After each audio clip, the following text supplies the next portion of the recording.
Hello and welcome back to Let's Play Tyranny with me, Bring It Down.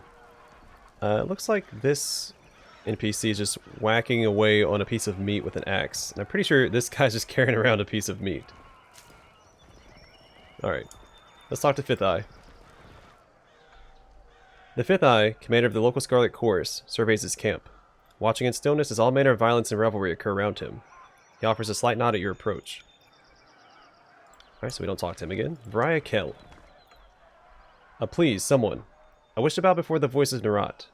I thought all could find redemption in the course. A woman in the makeshift armor of the Vendrian Guard lurches forward in agony. Her soiled, trembling legs suggest she had been forced to stand for days.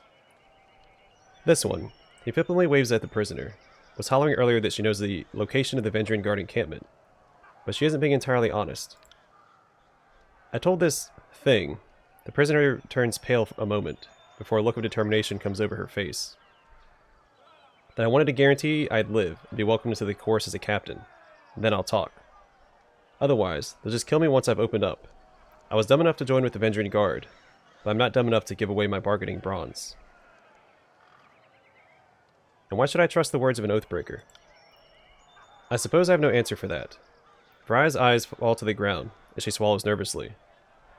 When I joined with the Vendrian Guard, I accepted their broken vow unto myself. Have you not felt passion for a foolish cause? One you later came to regret.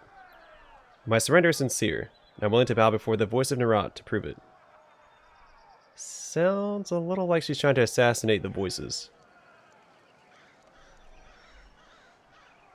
You claim you disavow your people for the Scarlet Chorus. Why the change of heart? Because I want to live, and you don't need to be the Archon of Premonitions to know that the younger realms are gone for good. She blinked several times, catching her breath. Kyros is the new strength of the Tears. I'd rather stand with his Archons than be crushed by them. Well, tell me what you know, and I can see to your release. I heard the Chorus is looking for Captain Pelix Florian and his crew. I can lead you to them, but only if you release me. She turns her head, taking a long look at skewered and smoldering corpses around her. She tugs at her restraints, but to no avail. Raise your voice. Start talking. Now. Well, you see, shaken by your demand, her lips moved wordlessly for several seconds. So I don't know exactly where the rest of my crew is, but I can tell you. She shakes her head, catching her breath. Search that one. She reaches up with her right leg and points with her foot, not her boot, calling attention to a nearby pile of corpses. The tall dark one missing most of his face. Check his left boot. He was the literate one in our crew. He had the orders. With a snap of his fingers, a pair of choirmen yank the boot off the fallen guardsman. A rolled parchment slides out of the boot and is thrust into the Fifth Eye's hands. He unfurls a scroll to give it a read. It's nonsense. Just mash of words. Laughter erupts from under the mask. She said she had information. She gives us garbage. Slay this wretch for wasting our time. He snaps his fingers at a nearby Scarlet Fury, who promptly snatches a long knife from her belt. I heard her say she'd swear fealty to the voice of Narat. An initiation rite would be in order. Oh. Okay. Seeing as you're the expert on the subject of fate, I entertain your wisdom on the matter. What then do you propose we do with her?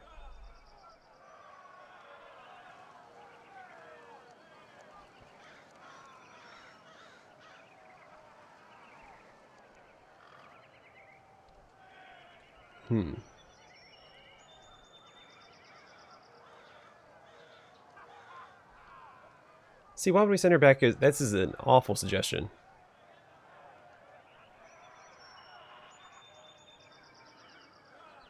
Like, there's no guarantee that she's gonna... Well, she did swear fealty, right? Or she wants to swear fealty. Maybe this will work? Send her back as our agent. When the time comes, she'll aid us, or we track down her kin. Plus, just one more person isn't gonna hinder our assault.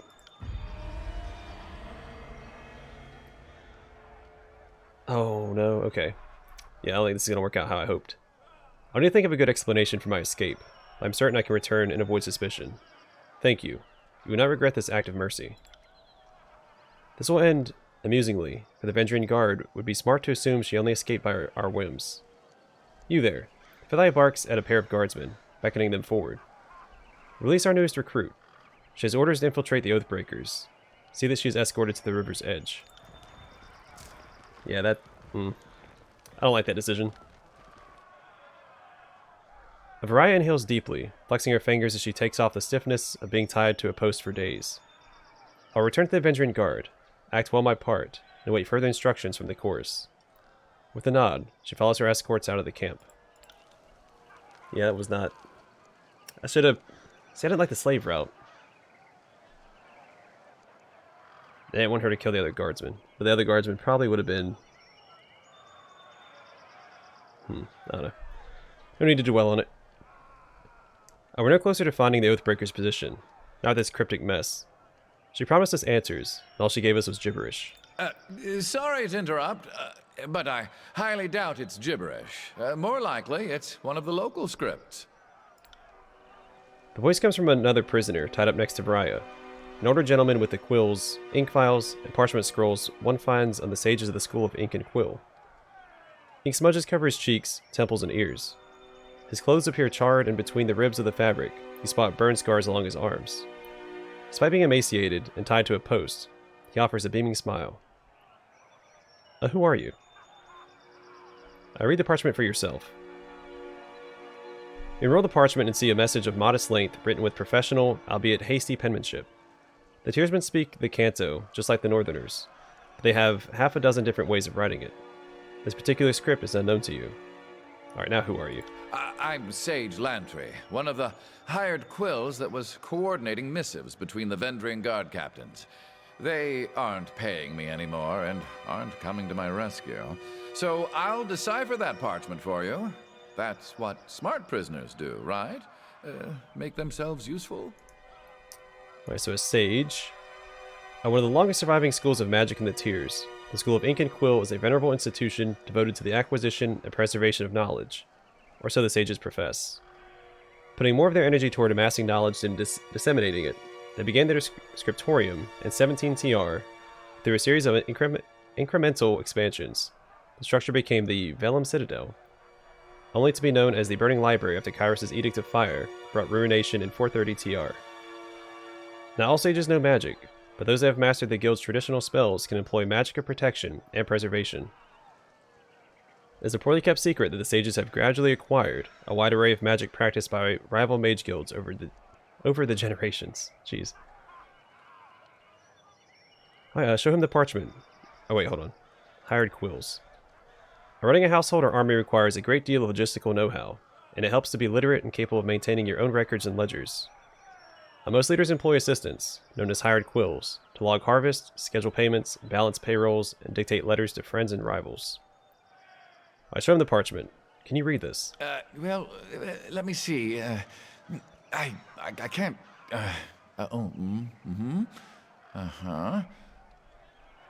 You hold the parchment in front of the bound sage. His eyes dart down the length of the missive. He reads the words a second time, nodding in silence. I don't know exactly what it says, but I'm half certain that's Sage Selwyn's handwriting. I'm sure I could decipher that in a few hours' time. Don't need my hands free, but I think better when not tied to a post. I know, I'm weird that way. A few hours. Either you can read it or you cannot. What use is a sage that doesn't know his letters? I've heard all I need to hear, so we have some fun with this one.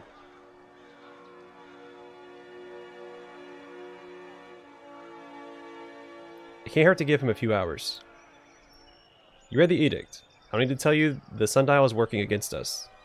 This addled old bag is just trying to stall us.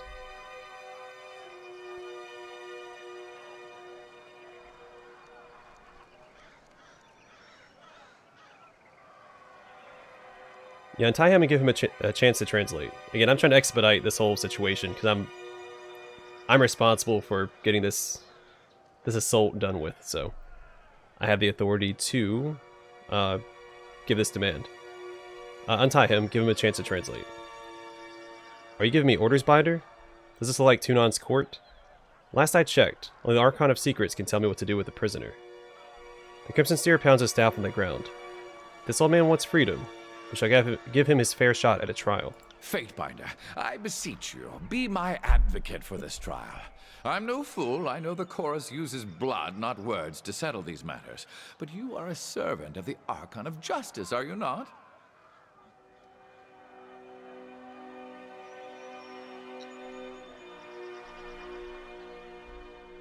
He obviously has useful information, yet you're willing to let him die for sport. Clearly you need an education in Scarlet Chorus justice. Anything that satisfies their sick amusement is fair play. If the conquest is any judge, there are no limits to their depravity. Did Graven Ash castrate you during recruitment, or do you just not know the meaning of the word fun? I'm actually curious. With a shake of his head, the fifth eye gives you a shrug. Is it not obvious? If he is a true enemy of the Overlord, he will perish by our blades. If he can survive, then he is strong, and the strong lead. Thus his crimes will not be crimes, but simply the actions of the mighty. What's not to understand? This isn't alchemy. You know what? Screw it. Fine. But I'll be his champion. This one needs to live. Good. I like it when Tunon's puppies get their paws dirty. Well then, give me some loyalty. What are you doing? I didn't get anything from that. I wouldn't mind taking a swing at some loudmouth chorus braggarts myself. Same. Give me some loyalty then. Do you hear that, brothers and sisters? Raising his arms to the sky, the fifth eye roars for all nearby to hear. Trial by combat is upon us. The sage is unbound from the post. Stiff legs nearly buckle as he attempts to walk. His arms flex and flail in their new freedom. Wiping sweat and grime from his brow, the sage steps close to you with a nervous smile. Rhythmic roaring and the stomping of hundreds of feet in unison flood the camp. Horsemen begin to circle and swirl about, brandishing weapons and cheering.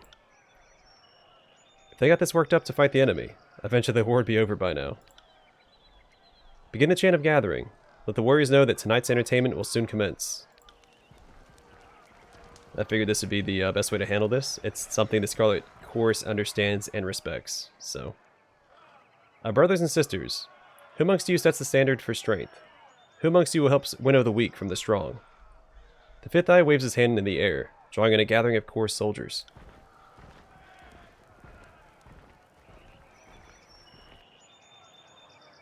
Our claimants have been assembled. Now let the trial of the Oathbreaker begin. Come. Alright, so first things first.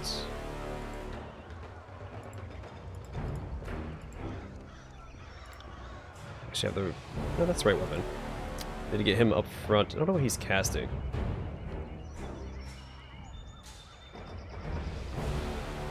Spectral Blur on Lantry. Titan's Touch on Barrick. Guess I should also activate some stuff, right?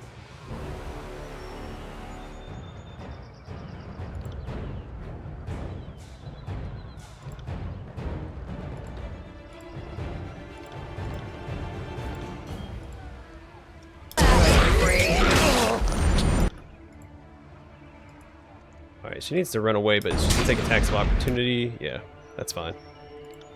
We have... Where's it at?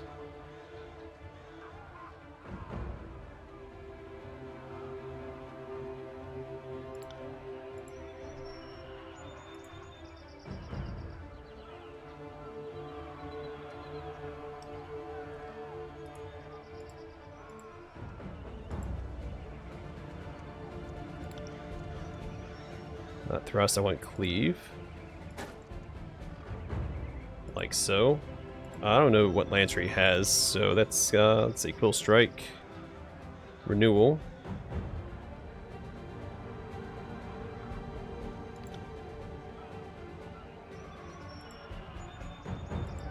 I'll take care of it. What is Barrick doing?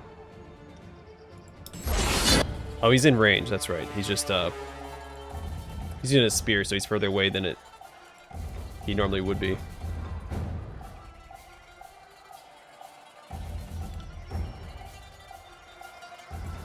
Going to heal her, I guess. Burning Iron is going to come out from her. I may as well use...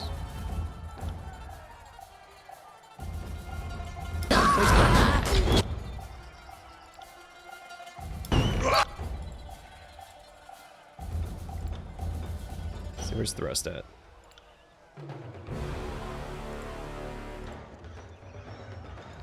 Will do.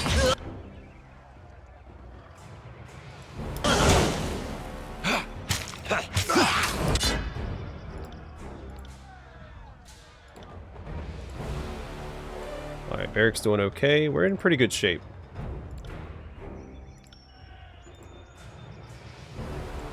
Don't like him being up this far, though.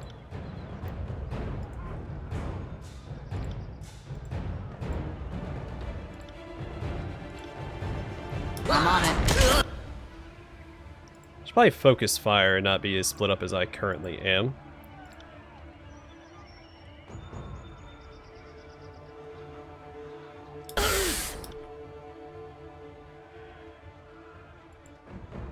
I think we're doing okay.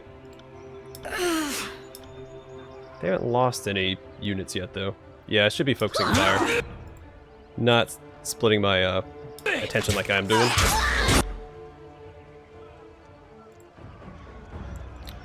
I need to... Oh, is he already casting that? No. I want you to cast on her if you can. I guess, whatever. We'll make it work.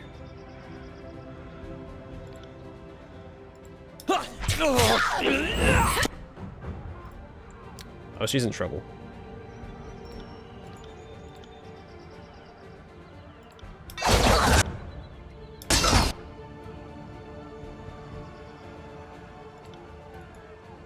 It's a passive. Wait, right? No. Why isn't she activating it then? Alright, here it comes. On her next turn. Barrick's taunt.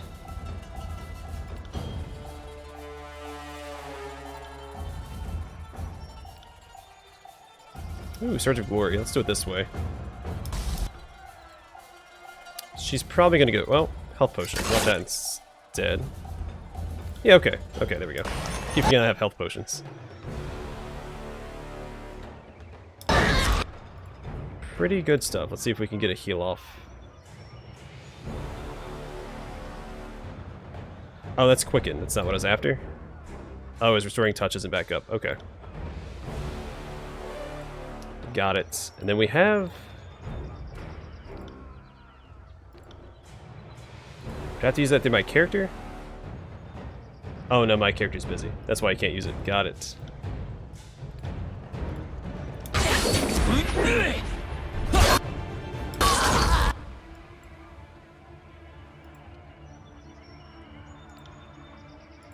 Oh, she's immune to disengage attacks, so she can just run away. Or try to, anyway. She's getting trapped on her own teammates. That's super frustrating.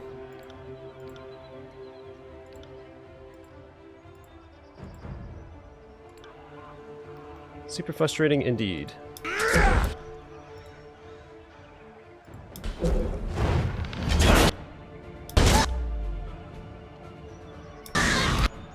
Are we doing okay?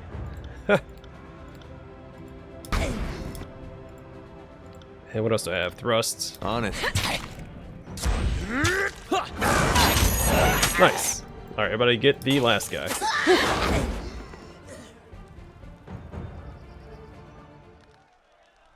Alright, by the righteous shedding of blood, we have found our answer. Regrettably, it appears the sage is worthy of leaving our camp alive. Fifth Eye offers a short, mocking bout of Lantry. And by the custom set forth by the voice of Nerat, you're free to go, old man. Brag to your grandkids that you fell afoul of the chorus, yet live to tell the story.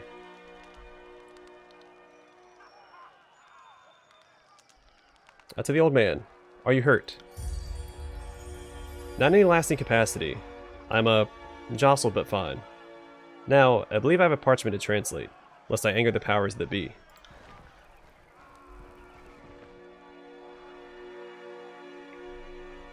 Well, much of the parchment was weathered, but I could make out the important parts of the text. The note makes mention of a meeting spot west of Tripnettle. So the old sage knows his words after all. I'd ask that you travel ahead and see if you can't get this Captain Florian to yield to the course. They will strike at first sight of a course gang. Perhaps they will parlay if yours is the face they see. I know the area, and I suggest we go at once. I'll show you the way. I'm eager to be far from the stench of this camp.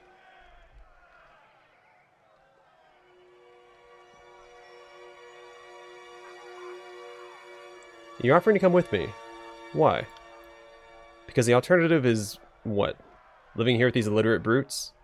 My old study is under a river of fire. There's no family missing me. Besides, I'd much rather chronicle the binder that twice proclaimed an edict of Kyros. I'd be a fool to let someone else write your story. Yeah, something's amiss.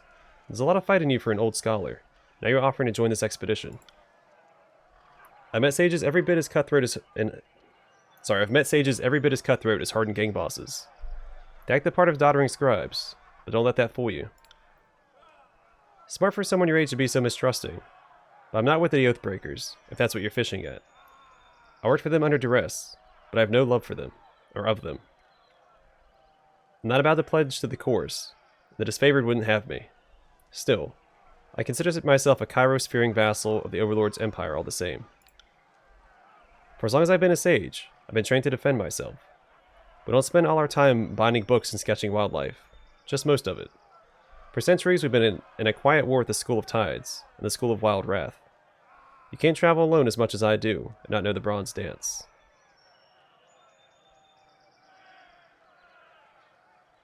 And your little quill dagger, just for decoration? Well, I mean, sages always need to have a quill handy, so it just sort of blends into the ensemble of on a casual glance. And the customary term is bladed remix. Who's keeping track? You want to chronicle me? Well, of course. Even if the burning library is never rebuilt, our work to chronicle the days and events needn't cease. And you're a noteworthy player in this whole war.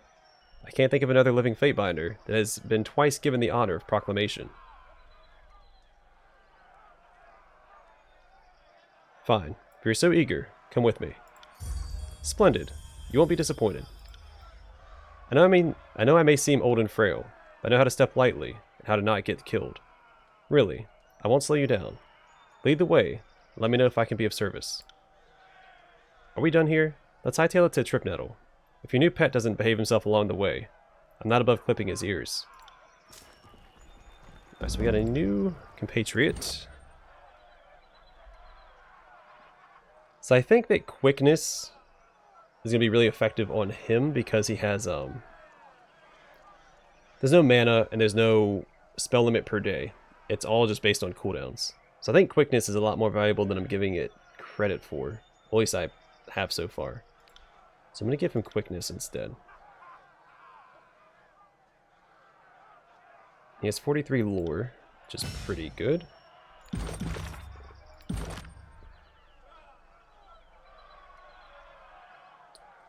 Alright, so I'm not going to do anything with this yet. I want to look over these before I make a decision, and I doubt we're going to get into more conflict this episode. So, Scholar's Robes. The sages of the School of Ink and Quill wear very simple garments, and then clutter those basics with numerous sleeves for stowing quills, pockets for ink vials, sewn-in lanyards and bandoliers, and other tailoring touches that would make a utility belt or satchel somewhat redundant. Scorched and ripped, Lantry's tunic has clearly seen better days, as the numerous patches and mends suggest. Perhaps the only thing not worn and damaged about his outfit is the color. The indigo of his clothes is rich and vibrant, as freshly dyed cotton, despite all evidence that this has been Lantry's one change of clothes for a very long time. Then his gloves. Where most see hand garments, the sages see a writing surface. Finger gloves are almost unheard in the School of Ink and Quill, but these canvas arm wraps are a common sight. When needing to write notes without the luxury of being seated at a desk, Lantry holds their parchments against their arm. Sages hold their parchments against their arm wraps to establish the most solid writing surface, without the risk of repeatedly impaling one's forearm with an ink-laden quill. Eager note-takers use the canvas surface as an overflow writing space, which often in turn leads to notes written upon the corresponding arm. Then Scholar's Boots. While these were once a matched pair of quality leather boots, numerous repairs and randomly colored swatches of leather have rendered these boots an asymmetric mess. Caked in layers of ash and soot, it seems a safe bet that these were the boots that carried Lantry away from the cataclysmic dawn of the burning library. Given the amount of the original leather that was lost from these boots, someone followed behind Lantry could have cobbled together a whole second pair, which would raise the question of whether or not the second pair could also be considered Lantry's boots. Then Lantry's Quill. The serpentine blades of Lantry's daggers are stylized with the splayed veins of avian feathers. Should be feathers, right? Giving his weaponry the appearance of sharpened metal quill pens. Lantry has many of these daggers, some of varying dimensions, but all weighted for throwing, stashed about his pocket-rich ensemble. Though intended to be thrown by an erudite scholar running away from danger, these quills are sturdy enough to be used in melee if the situation demands. It can be improved in this spire. Okay, so there's probably no reason to take that off of him.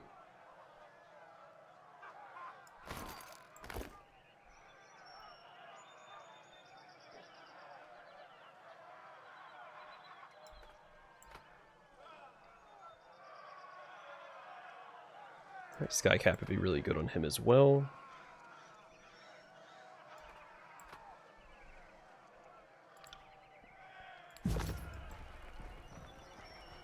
Oh wait, that's right.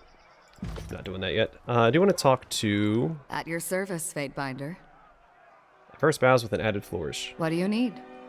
Have thoughts about your combat You abilities. already know that I memorize the moves of my Scarlet Fury sisters. If it seems like a total mystery to me, I don't know how you could have arrived at any conclusions, but I'm open to ideas. Alright, so this is a skill check that requires me to have that skill, not one of my party members. Your talent reminds me of the voices of Narat. I hope I didn't hear you say that, Fatebinder, because the implication is more than either of us is prepared to handle. The voices of Narat is a monster. We both know that Tyranny has never seen a creature more despicable than him. Never mind that he's kind of my boss. I'm not comparing you to the voices, only this talent you exhibit. My little talent that latches onto my friends and bleeds them dry, you mean? Because I never asked for it. I've traveled with the chorus for years. I've seen what the voices can do, and it scares me, all right? The idea that everything I am could be reduced to that. If I had that kind of power, if I could become like him, I don't know how I could live with myself. I'd rather drown myself in a camp latrine. Why such an aversion? Because the voices isn't... I mean, can you even call him human anymore? Everything I am has led me to this point. I joined the chorus, fought to survive, grew stronger than I ever knew I could be. I never needed to steal anything that made me, me. I don't want to be better by being someone else. The Voices is stronger than anyone and terrifying enough to lead the chorus, but he's also an overgrown parasite. And someday he'll stuff himself so full of voices that he'll burst. You don't have to become like him. Just be selective. I'm sure he had the same idea when he got started. But you know what they say about power? It's usually wielded by assholes. Yeah, the age-old saying. My sisters died.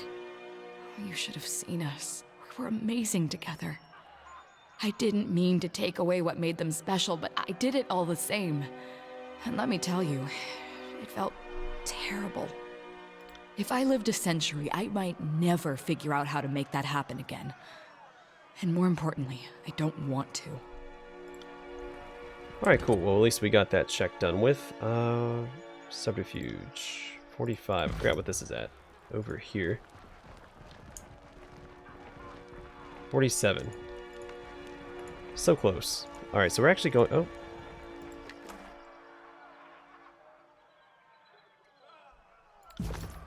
Let's go sell this stuff real fast.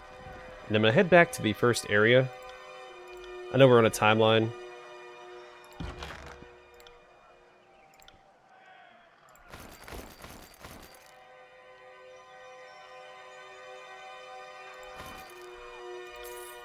But I don't want...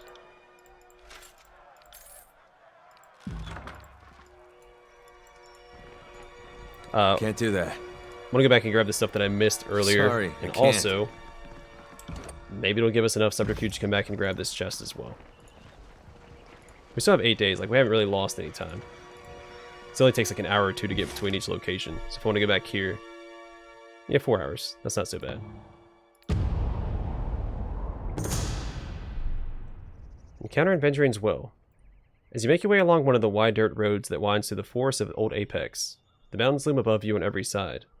and only the mountain spire, jutting skyward from the center of the broken realm, provides a constant landmark by which to navigate. By cresting a hill, you make out a flash of light on bronze through the trees, accompanied by the movement of several individuals. That much bronze, you realize, must indicate a group of Oathbreakers. They seem to be just around the next bend on the road.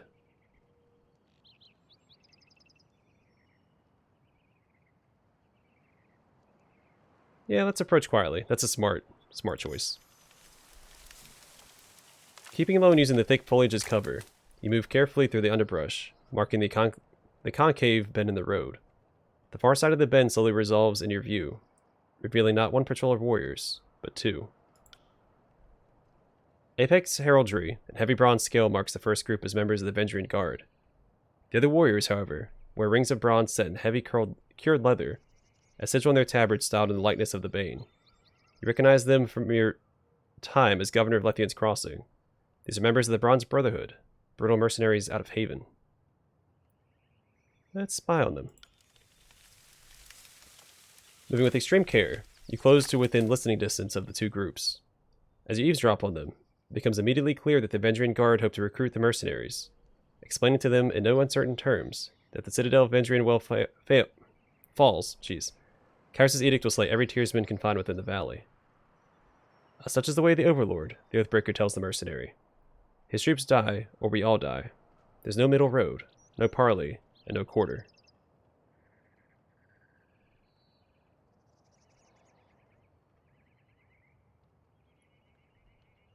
Yeah, expose the lie, I guess.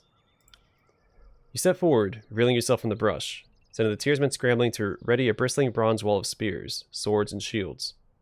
You point at the guardsman, calling out his self-serving lie. The mercenaries have little to gain from working with the Vendrian Guard, and everything to lose.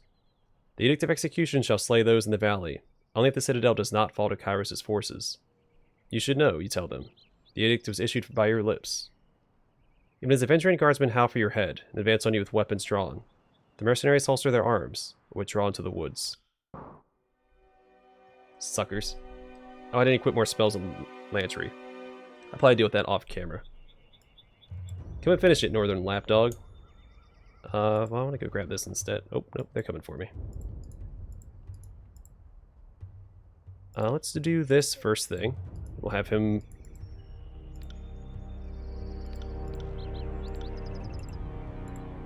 Let's throw some buffs on ourselves first.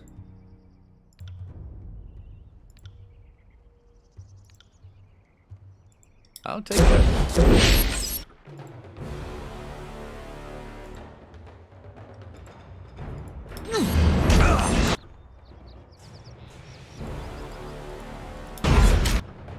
Let's see, let's get some... We'll throw her on the back, I think. Then I'll actually use Cleave here. Well, let's get another buff out, I guess. On it.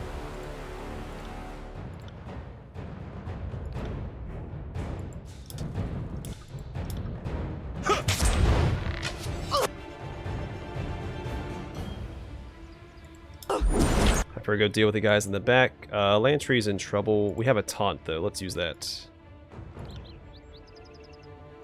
I'd have it no This Lantry is in trouble. other way. Consider it done.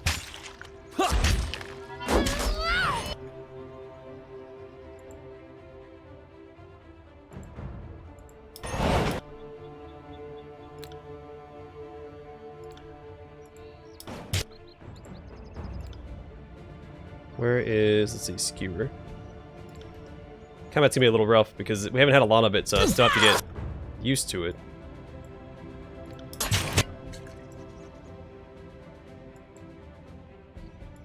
Does taunt not work? That's upsetting. We have Iron Tolling. Where's that at?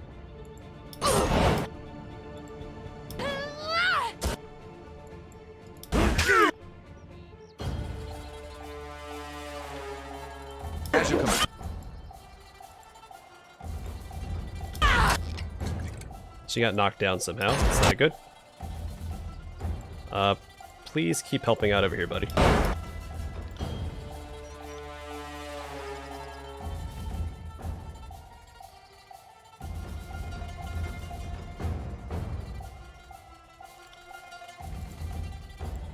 Alright, Lantry's gonna go down here, it looks like. Don't really have a way to do anything about it. My command.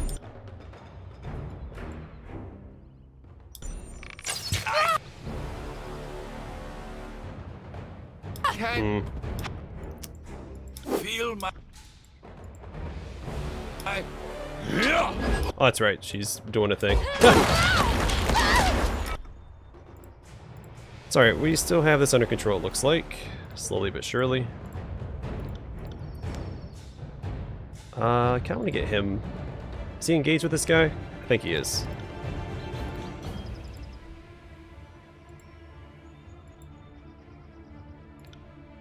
I got it.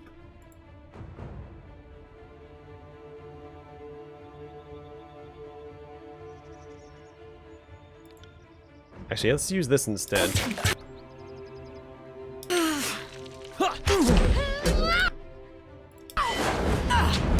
Come back and face. Alright, then I can probably move him down here and use cleave. Where's it at?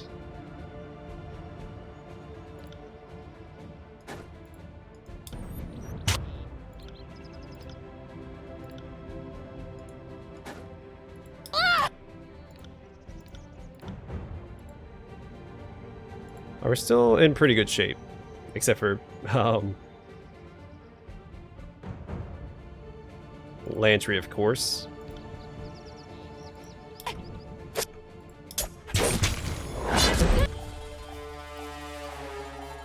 Alright, and Barrick just leveled up. That's neat. Let's see.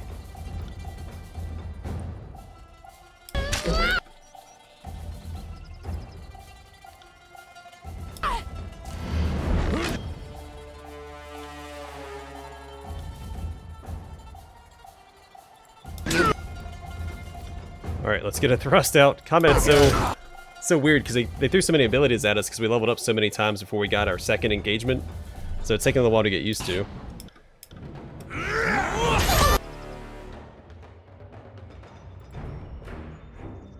But we'll get there.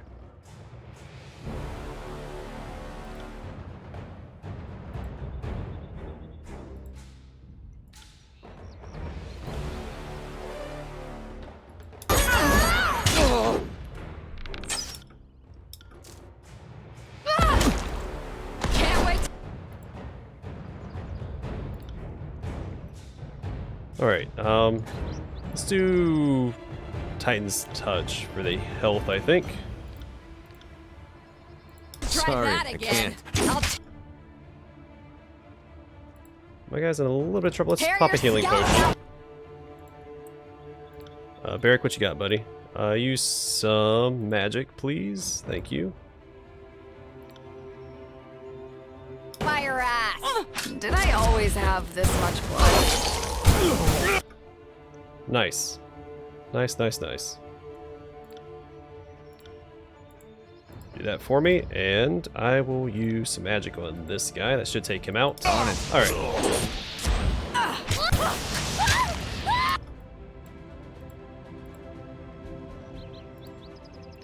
We'll use magic on this guy instead. Actually, let's use, I'm gonna use this because that way I increase the School of Vigor. What is it called? It's not School of Vigor. Control Vigor.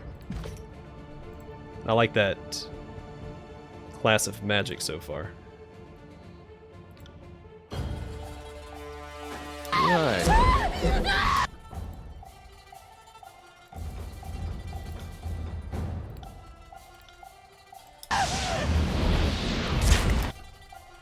Grind out what magic we can while we're still in combat.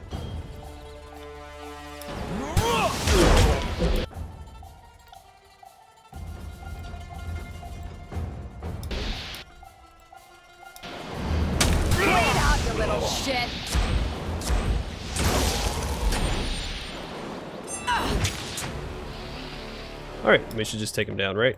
I don't need to use other magic. I mean, we may as well, since we're here. Let's throw out some more magic at this guy. Striking Iron. Easy peasy. Will do.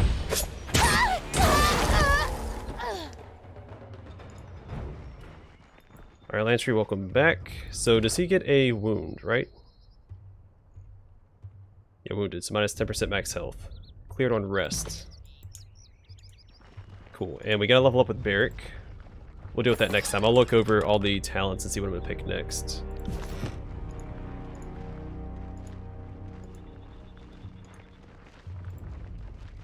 So it does seem like some of the enemies will target the lowest armor class.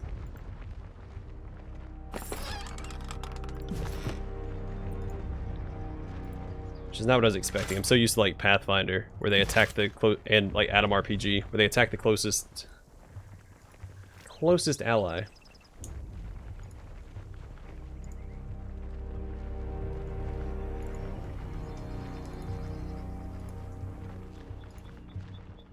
So this is a definite change of pace. So it seems like taunts are going to be extremely valuable in this game to keep my back line alive.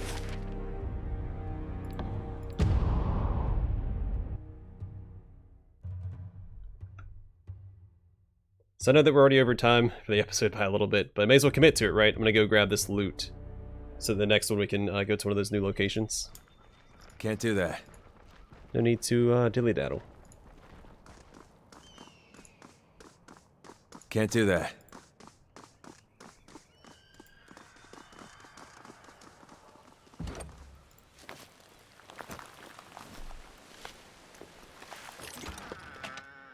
Sigil of proximate action. And light leather gloves.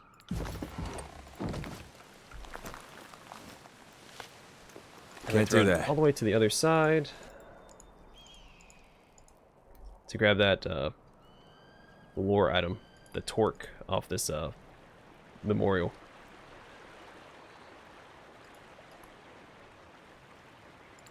So I wonder if there's a way to generate threat through damage. Or if it's only they go after the lowest armored character.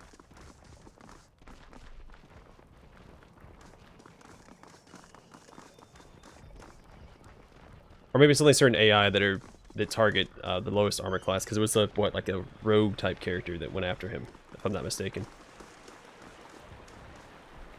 Because he turned invisible with that one. When I was trying to taunt him with Barrick, he turned invisible and ran away.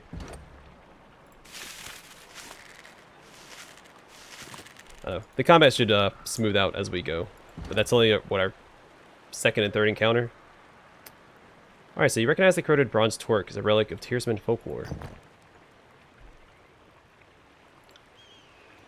Battle-worn torque.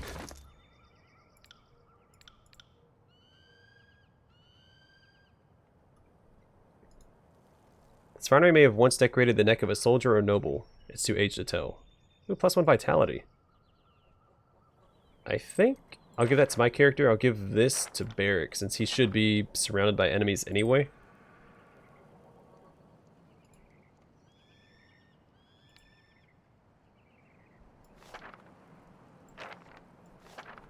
Yeah, we'll do something like that. In fact, I think I can take that off too. We can sell that. Maybe. We'll see. Alright, either way, I'm going to call the episode here. The next one, we'll go to one of the new locations. I guess Echo Call would be the next stop. It's the closest. We'll see. I'll make the decision later.